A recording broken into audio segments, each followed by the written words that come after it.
이 말씀 중심으로 인내하며 회전하는 그림자도 없으신 하나님을 바라보십시오 라는 주제로 하나님의 말씀을 증거합니다. 올해 우리 교회의 섬김의 표, 드림의 표가 인내하며 주님을 더욱 사랑하십시오죠. 그 형제의 말씀이 이겁니다. 인내하며 회전하는 그림자도 없으신 하나님을 바라보십시오. 우리는 코로나로 아직도 고통을 겪고 있으면서 여러 가지 서로 간의 느낌이 있을 것입니다. 세상의 기반이 참 약하구나. 존 코터가 말하듯이 Our iceberg is melting.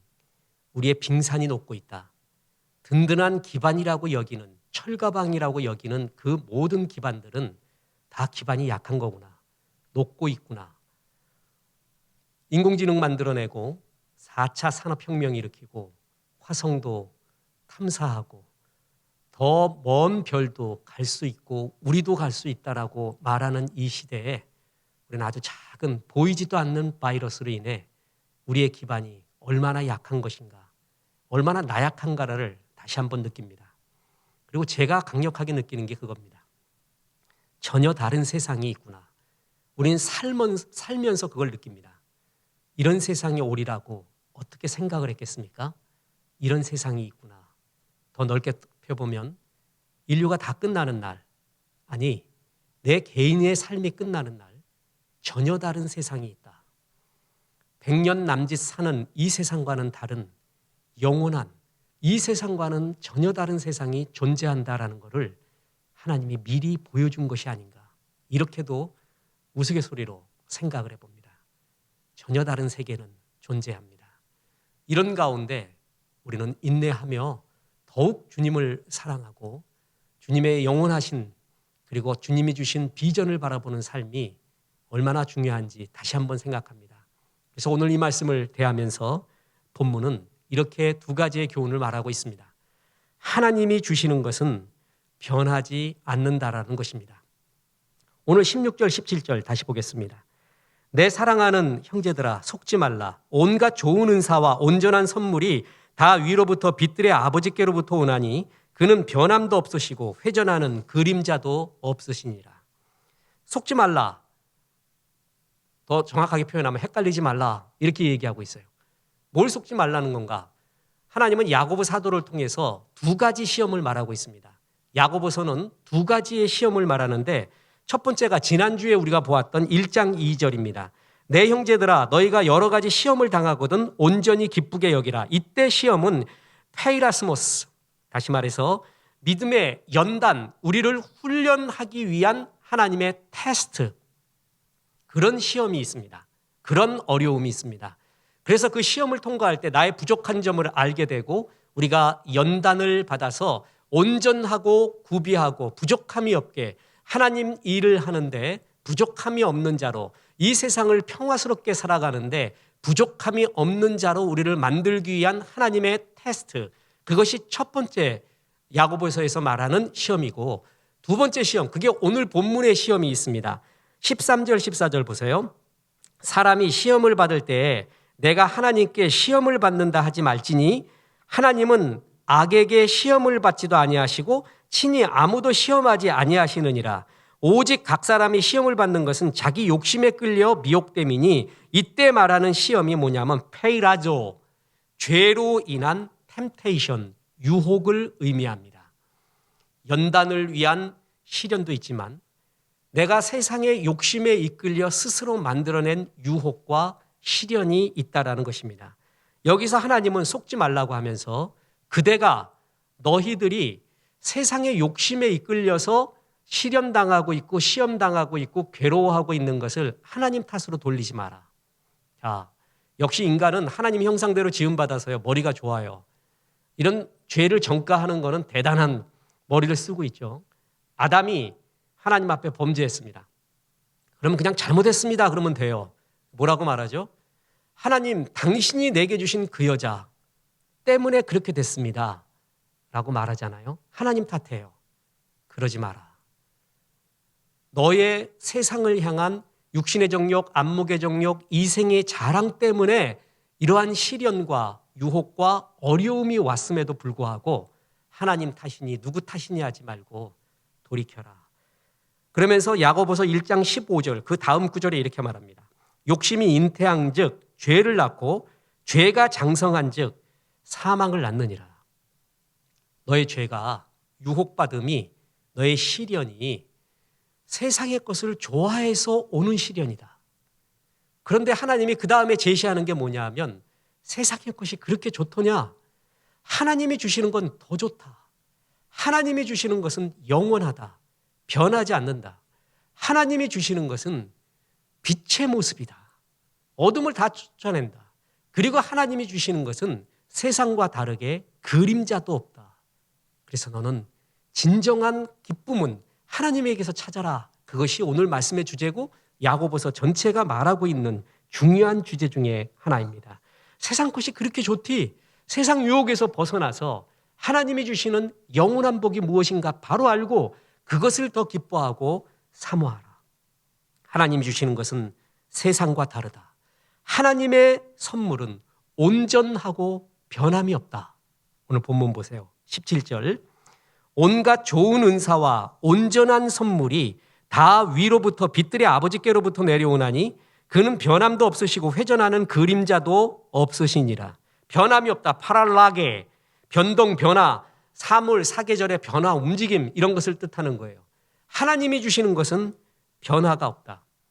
세상에 진짜 좋은 것, 온갖 좋은 은사와 온전한 선물, 은사, 선물 전부 다 선물을 의미하는 동호 반복적인 이야기입니다. 하나님이 주시는 선물, 최고의 선물은 세상에 있는 제일 좋은 것은 하나님이 주시는 온전한 선물, 그것이 제일 좋다. 세상 것은 변한다. 영원하지 않다. 그러나 하나님이 주시는 것은 변함이 없고 영원하다라고 말하고 있습니다. 우리 옛말에 일항이 고랑되고 고랑이 일항된다는 말이 있습니다. 그리고 음지가 양지되고 양지가 음지된다는 말도 있고요. 세상은 참 변해요. 이게 옳았다 그러면서요. 다른 사람이 힘을 잡으면 또 이게 옳대요. 전 세계가 똑같습니다. 이게 옳다 저게 옳다. 뭐가 옳을까요? 뭐가 영원한 걸까요? 사람은 영원한 것을 좋아하고 영원한 것이 얼마나 소중한데 말입니다. 세상이 좋다고 말하는 것, 세상에서 정의라고 말하는 것. 마이클 샌들이 아주 유명한 말했죠. 정의란 무엇인가. 제가 그때 설교 때 많이 이야기하면서 얘기했어요. 정의란 정의하기가 너무 어렵다. 이렇게 본, 이 관점에서 본 정의, 저 관점에서 본 정의, 이 관점에서 본 정의. 그죠? 공리주의에서 바라본 정의, 자유주의에서 바라본 정의, 공동체의 선을 중심으로 바라본 정의. 정의는 참 정의하기가 어렵다. 세상 정의도 수없이 변해갑니다. 여기선 정의로운 것이 여기선 정의롭지 않고요. 여기서는 옳은 것이 여기서는 그르게 되고요. 이 세상을 전체를 흐르고 있는 객관적 보편 타당성이 있는 진리, 사상, 생각 참 없습니다. 심지어는 야고보 당시 또한 바울 사도가 서신을 기록할 당시에 그때 유행했던 헬라의 철학이 스토아 학파예요. 이 스토아 학파에 여러 사상이 있는데 그 중에 하나가 뭐냐면 스토이케이아, 이 세상에서는 변하지 않는 것이 있다. 그걸 기반으로 철학을 만들어 갔어요. 철학의 이야기를 했어요. 스토이케이아. 그래서 그것을 성경에서는 개역 개정에서는 물질, 개역 한글에서는 체질이라고 번역됩니다. 근데 주님이 말하면 야, 스토이학파가 이 세상 사상이 변하지 않는 물질, 변하지 않는 체질이 있다고 말하니 그것도 다 풀어져. 풀어질 그날이 온다. 그게 베드로후서 3장 10절이에요. 보세요. 그러나 주의 날이 도둑같이 오리니 그날에는 하늘이 큰 소리로 떠나가고 물질이 뜨거운 불에 풀어지고 바로 이거예요. 기반이라고 얘기하는 물질, 체질. 그 중에 있는 모든 일이 드러나리로다. 이 세상에 완전하고 변하지 않는 것은 없다. 다 변해가고 영원하지 않다. 그러나 하나님이 주신 것은 영원하다. 그것이 진짜 기쁨이다. 온갖 좋은 것, 온전한 선물은 하나님께로부터 오는 것이다. 왜 세상의 유혹에 마음에 쓰여가지고 그렇게 괴로워하느냐? 그렇게 시련을 당하고 시험을 당하고 유혹을 당하고 있는가? 하나님의 것을 바라봐라. 하나님의 것이 더 좋다. 지금 야고보 사도를 통해 주님이 그렇게 말하고 있는 거예요. 교회에도 보면요. 유행하는 것들이 이렇게 있습니다. 옛날에 천국 갔다 온 사람은 간증이 아주 유행했어요. 그리고 종말론 또 유행을 했죠. 그리고 또 이건 아주 우스운 유쾌한 유행이었는데 나만 목욕법이라는 것이 있었어요. 나만 장군이 요단강에 가서 7번 씻었다 그래서 자세히 모르겠지만 책도 나오고요. 7번 찬물, 7번 뜨거운 물, 7번 찬물, 7번 뜨거운 물. 이거 잘못하다 심장마비 일으켜요. 조심해야 될 것도 있고 그런데 이런 것 갖고 또 유행도 되고 아주 참 이렇게 흘러가는 것들이 많이 있습니다. 여러분, 그런데 교회의 본질, 변하지 않는 것. 건강한 교회는 변하지 않는 것에 집중하는 거예요. 성경이 변하지 않습니다. 그죠? 기도가 그렇고요. 그래서 강한 교회는 성경과 기도에 강한 교회예요. 이 고난의 기간 동안에 우리는 성경 암송, 성경 필사, 성경 통독, 성경의 삼위일체를 하고 있잖아요. 자, 이것이 많이 훈련이 되잖아요. 그럼 한 단계 더 성숙해서 이제 성경 큐티, 묵상의 시간, 경건의 시간으로 또 훈련받아야 됩니다. 성경에 강한 교회, 성경을 사랑하는 교회, 목회자들은 최상의 성령 충만과 전문성을 갖고 은혜로운 말씀으로 성도들에게 최고의 성경을 가르쳐야 돼요. 우리 교회는 예배가 감격 있는 예배가 있는 교회, 그리고 성경을 사랑하는 교회, 은혜로운 성경 공부가 있는 교회, 그것이 얼마나 중요한지 모릅니다. 그래서 목회자들은 성도에게 푸른 초장 쉴 만한 물가를 느낄 수 있는 최상의 성경 공부를 하나님 앞에 드리고 성도들에게 꿀을 먹이면서 성도들의 풍요로운 삶, 내가 충만하고요, 전도선교 구제하는, 또한 하나님의 마음을 실천하는, 이게 본질 중에 본질이에요. 여기에 집중하면 되는 겁니다. 이 세상 것 참 변해갑니다. 그래서 이사야 40장 8절에 보면 풀은 마르고 꽃은 시드나 우리 하나님의 말씀은 영원히 서리라. 이 세상 것 다 변해간다. 진짜 변치 않는 거 하나님의 말씀이다. 그러면서 욥을 보십시오. 욥은 끝까지 하나님을 바라봤습니다. 욥에 대한 신학자들의, 세상 사람들의, 문학가들의, 사상가와 철학가들의 수많은 해석이 있어요. 욥기는 철학의 봉우리, 실존주의의 봉우리라 할 정도로 수많은 생각들을 할 수 있는 그러한 성경이에요. 근데 제일 좋은 해석은요, 성경이 성경을 푸는 거죠. 신약 성경에서 욥을 뭐라고 말하냐면 욥의 인내를 봐라, 그리고 결말을 봐라, 이렇게 얘기했어요. 욥을 한마디로 하나님은 인내의 사람, 그리고 아름다운 결말을 주는 얻은 사람으로 주님이 평가하고 있다는 것이죠. 욥이 인내했다는 게 뭐죠? 욥은 많은 방황과 많은 괴로움과 탄식 속에서도 끝내 하나님을 불러요. 하나님. 그게 욥의 인내입니다. 변하지 않는 하나님, 변치 않고 영원하신 하나님, 그 하나님을 끝내 부르고 있는 욥. 너희가 욥의 인내를 보았고 그 결말을 보았느냐. 그렇습니다. 세상에 좋아 보이는 많은 것이 있어도 다 변합니다. 그리고 영원하지 않습니다. 세상에서 최고 좋은 것은 하늘로부터 온다. 그 하늘로부터 오는 것은 변하지 않고 영원하다. 베트남 선교를 가면 선교지는 반드시 두 가지를 해야 된다고 합니다. 그 선교지의 언어, 그 선교지에 흐르고 있는 주된 사상, 그 두 개를 알아야지 선교를 할 수 있대요. 언어 습득 당연하죠. 주된 사상 뭐예요? 그게 인문학이에요. 그 땅에 흐르고 있는 인문학이 뭔가. 베트남 선교하려면 통과해야 되는 베트남 언어, 그리고 또 하나의 사상이 있는데 호치민의 사상이라는 거예요. 베트남 사람이 다 존경해요.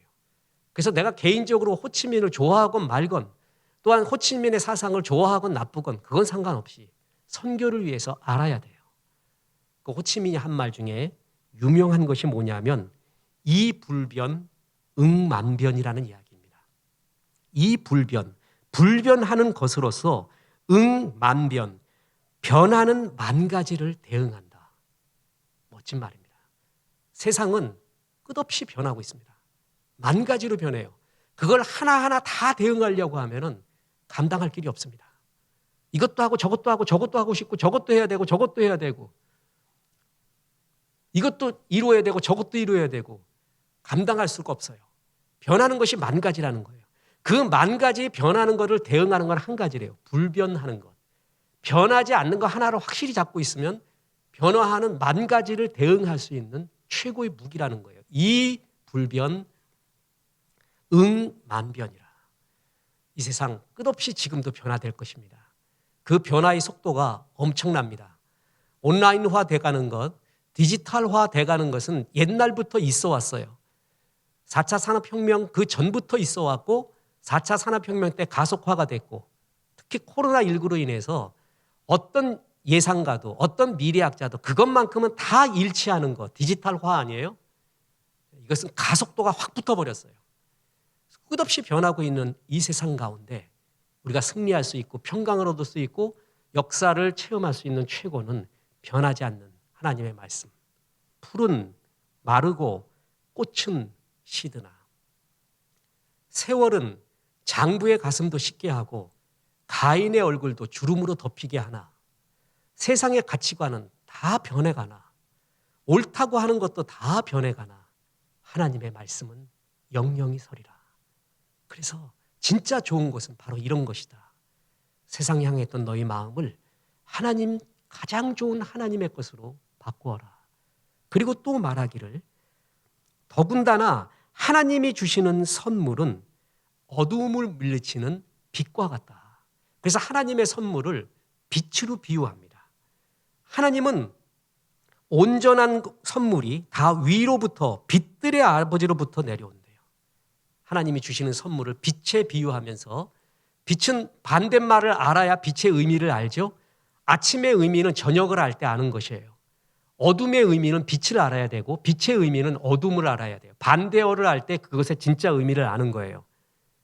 빛은 뭐예요? 뭐에 대응하죠? 어둠이에요. 우리 마음속에 어둠이 있어요. 어두운 생각도 있고 어두운 짓눌림도 있어요. 진짜 무서운 사람은 진짜 초라하고 불쌍한 삶을 사는 사람은 이 어두운 세력에 마음을 내어준 사람이에요. 늘 눌려 있어요. 그런데 하나님이 주시는 것은 빛이다. 빛의 성질 같다. 그 어둠을 몰아낼 수 있는 건 빛밖에 없는데 하나님이 주시는 것이 바로 그 빛과 같다라고 이야기합니다. 경건서적을 읽을 때요. 저는 존 비비어의 순종부터 읽으라고 합니다. 독서는 좋은 가이드가 필요해요. 하얀 눈이 내린 벌판에 사랑하는 아내와 자식들이 같이 걸어서 막 눈싸움을 하고 발자국을 만들었으면 얼마나 좋은 추억이에요. 가봤더니 개 발자국이 그냥 딱 놓여 있어요. 고양이 발자국이 있어요. 들개 발자국이 있어요. 야, 이거 내가 먼저 선점해야 되는데. 하얀 눈벌판은 제일 좋은 곳이 선점해야 돼요. 생각도 선점해야 하는 것이 무엇인가가 되게 중요하거든요. 책도 좋은 것이 먼저 선점해야 됩니다. 신앙의 서적은 저는 존 비비어의 순종부터 하라고 해요. 그리고 인문학 서적은 이문열의 시인부터 하라고 합니다. 그 다음부터 생각의 나래가 쫙 펴지기 시작을 합니다. 존 비비어의 순종 참 좋은 책이에요. 존 비비어 목사님은 서양 목사님, 미국 목사님에도 불구하고 동양적 목자의 하트가 있는 사람, 부모의 심정이 있는 그런 따뜻한 글을 많이 씁니다. 그 존 비비어의 순종에 보면 존 비비어 목사님과 함께 사역하고 있는 협동 목사의 간증, 그의 이야기가 나오는데 협동 목사님이 어느 날 어떤 여학생을 상담을 하게 됐는데 이 여학생의 별명이 또 사는 것이 마법사였대요. 애들 점치고요. 저주도 하고요. 뭐 이런 짓 하는 그런 여학생을 만난 이야기가 나옵니다. 직접 읽어드리겠습니다. 고등학교에서 주도적으로 마법사 역할을 하던 여학생이 예수님에게 돌아왔다. 그 학생의 어머니는 딸이 태어나기도 전에 딸을 사탄에게 바쳤다. 회심 후 그 아이는 내 협동 목사에게 옛날 생활을 들려주었다. 그중 마음에 강하게 닿는 말이 있었다. 그리스도인들에게는 저주를 할 수 없어요. 왜? 저주를 하면 그 저주가 우리한테 돌아오기 때문이죠. 아, 이게 제대로 된 마법사예요. 이 가짜가 아닌 것 같아요. 눈치로 때리는 사람이 아닌 것 같아요. 저주하면 그것이 자기에게 돌아오는 걸 느끼는 거예요. 당연합니다. 왜 그러냐 하면은 우리는 죄와 사망의 법이 아닌 생명의 성령의 법이 우리를 지배하고 있어요. 자, 보세요. 로마서 8장 2절. 이는 그리스도 안에 있는 생명의 성령의 법이 죄와 사망의 법에서 너를 해방하였습니다. 해방할 것이다. 할지도 모른다가 아니라 뭐라 그래요? 하였대요. 이미 끝났어요.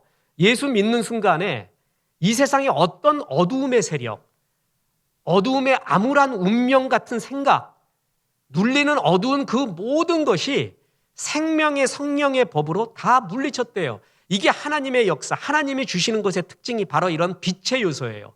어두움을 물리치는 것은 빛입니다. 하나님이 주시는 것은 이 빛과 같아요. 우리 집에 자살한 사람이 많아요. 비명행사한 사람이 많아요. 우리 집안은 안 되는 것만 이렇게 많은지 몰라요. 그런 거 눌리지 마세요. 그냥 생명의 성령의 법, 죄와 사망의 법이 지배했더라도 예수를 믿는 순간에 생명의 성령의 법이 우리를 지배하기 시작을 합니다. 아브라함의 집안이 우상 만드는 집안이었어요.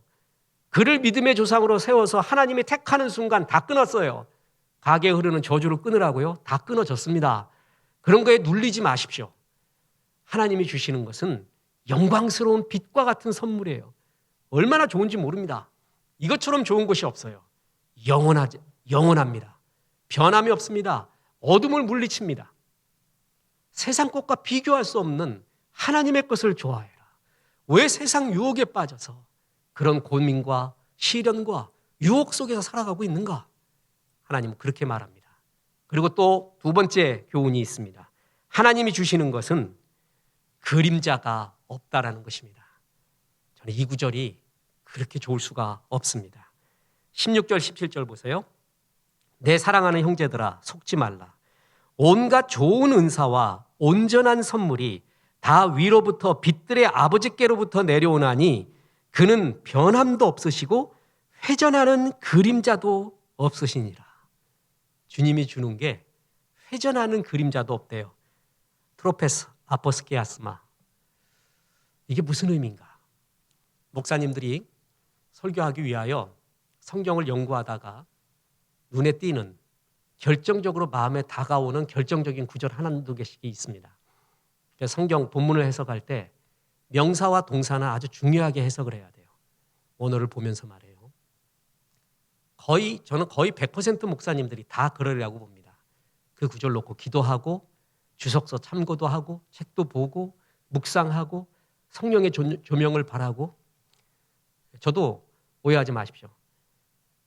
설교를 하기 전에 최소 10권 이상은 참고해야 되고 주석서는 당연히 다 봐야 되고 논문 봐야 되고 하나의 설교를 위해 최선을 다해야 됩니다.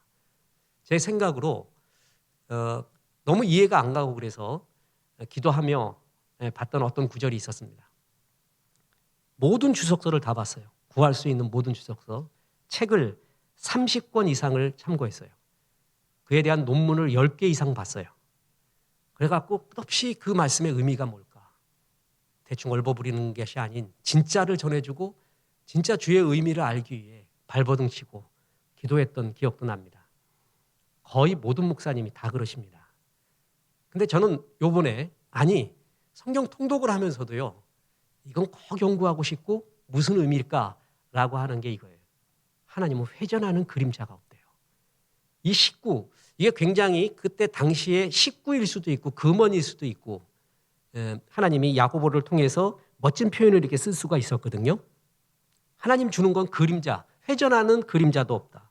공동번역에서는 우리를 그늘 속에 버려두지 않는 하나님, 표준 세변역에서는 움직이는 그림자, 현대어 성경에서는 영원히 밝은 빛으로 비춰주는 하나님, NIV 번역에서는 does not change like shifting shadows, 움직이는 그림자가 아니다. 이런 식의 표현들이 많이 나온 걸 봐요.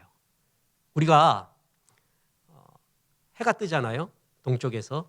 그럼 사람이 서 있으면 내 그림자가 서쪽으로 길게 들이옵니다. 정오가 되면 그림자가 짧아져요. 해가 서쪽으로 지게 되면 반대로 이제 동쪽으로 내 그림자가 길게 들이게 됩니다. 해의 각도에 따라 내 그림자가 달라지고요. 내가 해를 바라보고 있는 방향에 따라서 내가 도움에 따라서 그림자도 또 달라집니다. 하나님은 그런 회전하는 그림자도 없대요. 그 얘기는 뭐냐 하면은요. 변함이 없다는 앞 구절, 하나님은 변함도 없고 회전하는 그림자도 없고 하는 그 앞구절, 변함이 없다라는 것의 동호 반복적인 더 강조적인 용법이에요. 그래서 변함없다는 얘기예요. 그러나 그 의미만 있는 것이 아닙니다. 하나님 주시는 것은 그림자도 없다라는 구절입니다. 세상에 좋은 것은 그림자가 섞여 있습니다. 어둠이 섞여 있습니다. 주님이 이렇게 말했어요. 너희는 평강하라. 두려워하지 말라. 염려하지 말라. 내가 주는 것은 세상이 주는 것 같지 아니하니 너는 마음에 두려워하지도 말고 염려하지도 말래요. 세상에서 얻은 좋은 거 있잖아요. 세상에서 얻은 평강이 있어요. 평강을 너희에게 주노니 나의 평강을 너에게 주노라. 내가 주는 것은 세상과 같지 않다. 세상이 주는 것과 같지 않다. 세상에서도 평강을 얻을 수 있다는 얘기예요. 근데 내가 주는 평강은 세상에서 얻는 평강. 그죠? 우리가 돈을 벌었을 때, 일이 성취됐을 때, 또 무슨 소유를 하게 됐을 때 마음이 편해지고 좋아져요. 그 평강과 질적으로 다르다. 그러면서 너희는 마음에 근심도 말고 두려워하도 말라. 그 말이 뭐예요? 세상이 주는 평강, 세상이 주는 좋은 곳에는 두려움과 근심이 섞여 있다는 것입니다. 완벽한 평강, 완벽한 기쁨은 세상에 없다는 거예요. 그게 그림자의 의미입니다. 세상에 좋은 것은 그림자가 항상 있습니다. 근데 하나님이 주시는 것은 그림자가 없습니다. 선물을 좋지요? 세상에서 선물이 얼마나 좋아요. 근데 선물을 많이 받다 보니까 그중에 뇌물이 섞여 있었어요. 선물인 줄 알고 덥석 받았는데 알고 보니 뇌물이었어요. 세상에 좋은 것은 그림자가 있습니다. 세상에 좋은 것 중에 최고 좋은 것, 돈입니다. 유대인 속담에 돈 싫어한다는 사람 사귀지 마라. 세상 최고의 거짓말쟁이다 라는 말이 있습니다. 돈은 다 좋아합니다. 돈 있어야 주의 일도 합니다. 그죠? 예수님께서 뭐라고 말했냐 하면 세상에 강력한 두 가지의 신이 있대요. 두 가지의 주인이 있대요. 하나가 돈신, 하나가 하나님이래요. 예수님이 말씀할 정도예요. 만고불변입니다.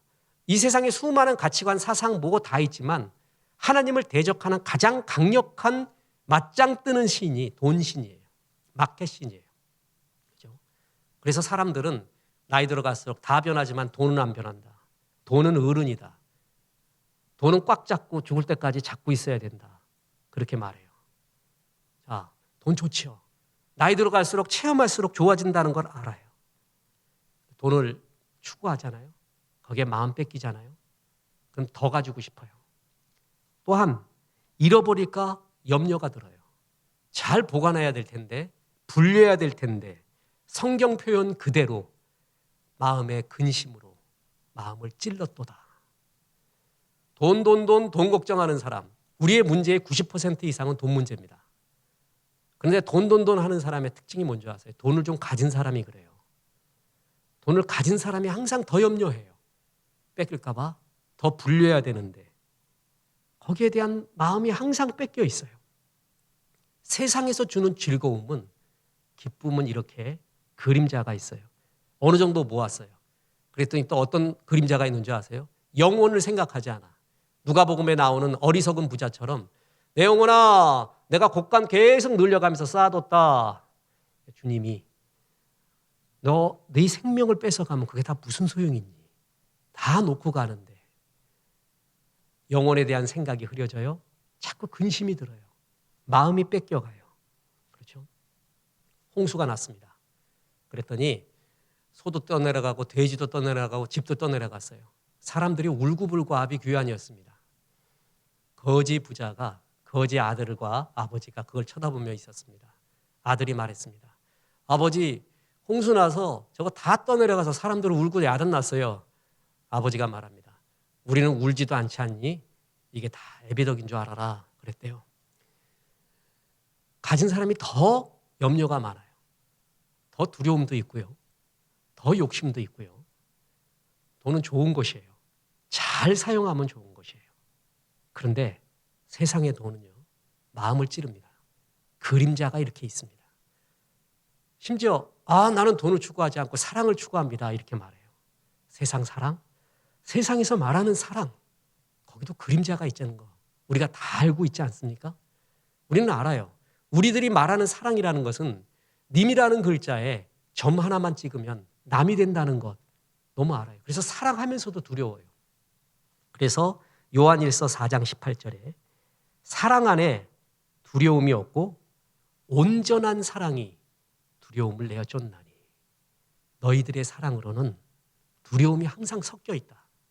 근심이 섞여 있다. 온전한 사랑, 그게 뭐죠? 주의 사랑이에요. 주의 사랑에 두려움을 쫓는 것이지 너희들이 만들어내고 하고 있는 너희들의 사랑은 항상 두려움이 섞여 있다. 다시 말합니다. 이 세상에 좋다고 하는 것, 최고라고 하는 그 모든 것에 그림자가 있습니다. 어두운 면이 있고요. 부정적인 면이 있습니다. 그런데 빛이신 하나님이 위에 좋은 것을 너희에게 주려고 하는데 그 좋은 것은 변함도 없고 그림자도 없다는 것이에요. 얼마나 멋진 표현인지 모릅니다. 얼마나 좋은지 모릅니다. 그래서 하나님을 사랑할수록 주의 말씀이 충만할수록 개인적으로는 마음의 평강, 은혜가 넘쳐나고요. 이 넘쳐나는 은혜를 전하고 싶은 마음이 충만해지는 겁니다. 다시 보겠습니다. 야고보서 1장 17절에 온갖 좋은 은사와 온전한 선물이 다 위로부터 빛들의 아버지께로부터 오나니 그는 변함도 없으시고 회전하는 그림자도 없으시니라. 그래서 결론을 말씀드립니다. 그는 변함이 없어요. 그림자 없는 선물을, 완벽한 선물을 우리에게 주시고자 합니다. 우리는 변했어요. 죄인 되었고 심지어는 하나님과 원수 되었어요. 로마서 5장에 보면 너희가 원수 되었을 때, 죄인 되었을 때, 반응도 없는 죄인, 심지어는 하나님 싫다고 떠난 원수 되었을 때 날 사랑하셨대요. 주의 사랑은 변함이 없었습니다. 지금도 그러하십니다. 그렇듯이 너희도 변함없이 사랑해다오.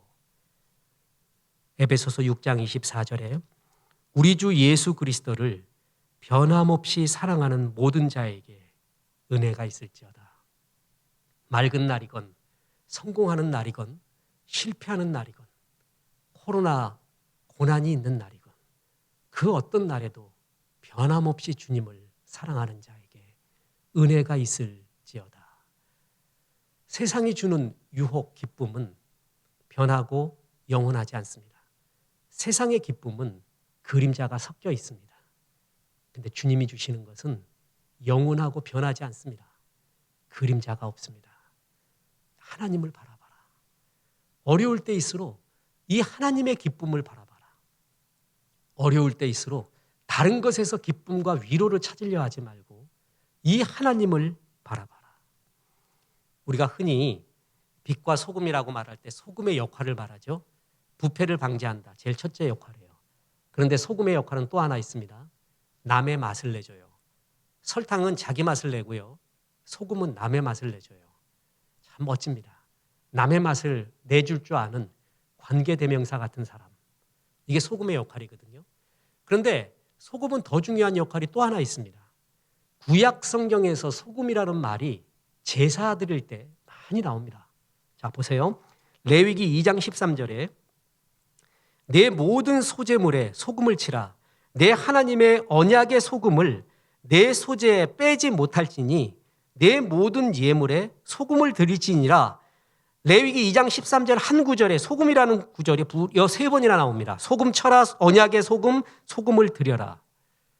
왜 여기서 소금 강조하고 예배 때, 제사 때 소금 이야기하는 줄 아세요? 이때 소금의 의미가 변함이 없다는 얘기예요. 소금같이 녹든지 얼든지 끓이든지 변함이 없는. 그래서 변함이 없는 언약을 민수기 18장 19절에서는 소금 언약이라고 말했어요. 너희 소금이 되라. 변함없는 사람이 되라. 변함없이 나를 사랑해다오. 동서고금을 통해서요. 알곡과 쭉정이를 구별하는 방법은 바람이었습니다. 바람이 불면 쭉정이는 날아가고 알곡은 남습니다. 그 바람을 환난 고난이라고 말합니다. 성도는 바람 통과해야 되고 바람을 타서는 안 됩니다. 옛 어른들이 무가 맛이 하나도 없어요. 무, 배추 무 할 때 무 말이에요. 그때 흔히 하는 말로 이래요. 무에 바람 들었다 그럽니다. 바람든 무는 맛이 하나도 없습니다. 성도는 바람 타서는 안 됩니다. 이때 확 변하고 저때 확 변하고, 소인은 가까이 하면 교만하고 멀리 하면 원망한다고 했어요. 전형적인 소인배의 특징.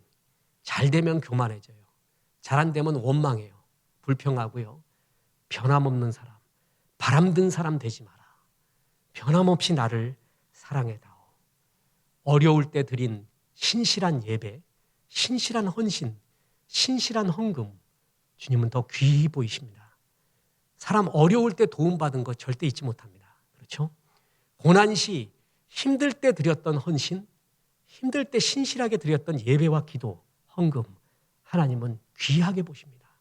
더 아름답게 보십니다. 우리는 지난 일주일 에스더 신년 기도회를 했습니다.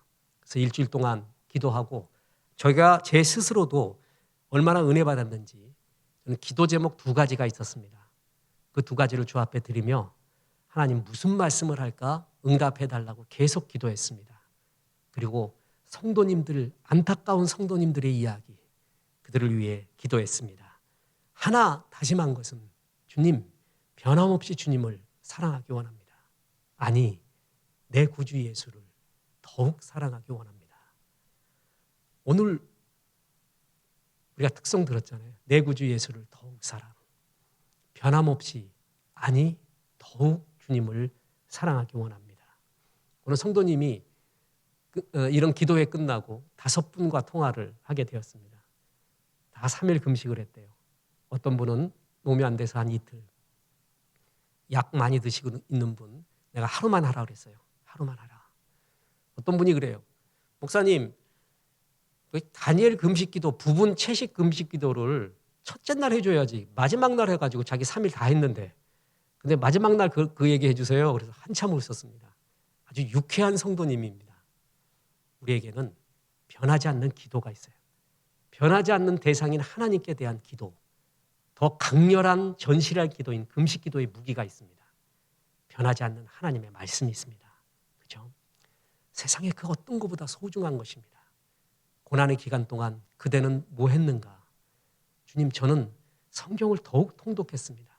암송하고 필사하고 주의 말씀을 더욱 묵상하는 기간이 되고 방송으로라도 신실하게 예배드렸습니다. 이것이 성숙된 성도입니다.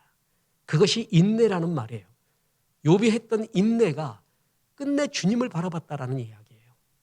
그래서 이 고난이 끝날 때 더 성숙된 성도, 더욱더 하나님의 철학이 들어가 있는 성도, 그렇게 되어서 하나님, 너는 이 시험에, 이 시련을 잘 통과하여 쭉정이가 아닌 알곡으로 더욱더 성장했구나. 이때 드린 너의 믿음, 너의 헌신과 너의 기도와 헌금을 내가 기억하노라. 너희가 욥의 인내를 보았고 욥의 결말을 보았으니 그 결말이 아름다움, 갈수록 주님 더 사랑하는 귀한 종들 되기를 주 예수의 이름으로 축원합니다. 우리 하나님 말씀 생각하며 내 구주 예수를 더욱 사랑 찬양합니다.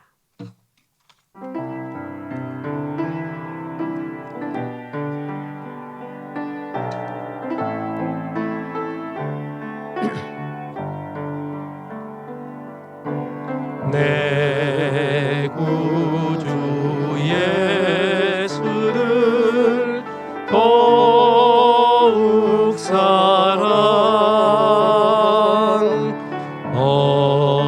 엎드려 비는 말 들으소서.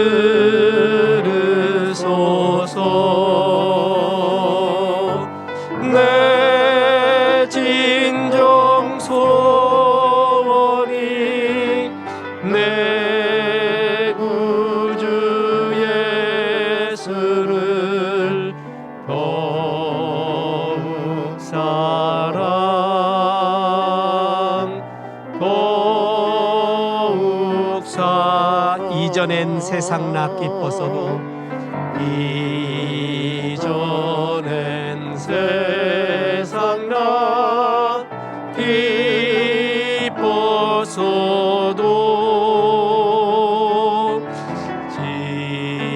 지금 내 기쁨은